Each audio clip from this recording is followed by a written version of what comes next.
Convert any black and white picture into colored one. Go to Google. Search palette.fm.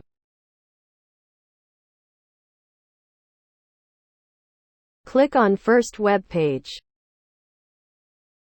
Upload the image you want to colorize. Palette.fm, a new AL colorizer. Colorize anything from old black and white photos, style your artworks, or give modern images a fresh look. Wait for the image to get processed.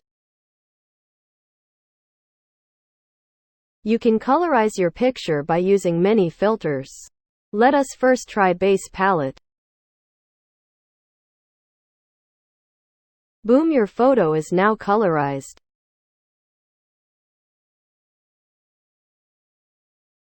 You can also try several other filters to improve your picture colors, for example, colorful memories.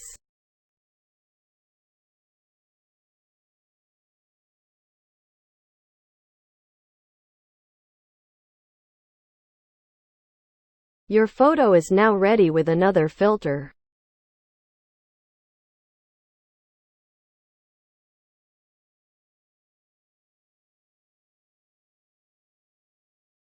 If you want to download the picture, click on Download button and it will automatically get saved to your gallery.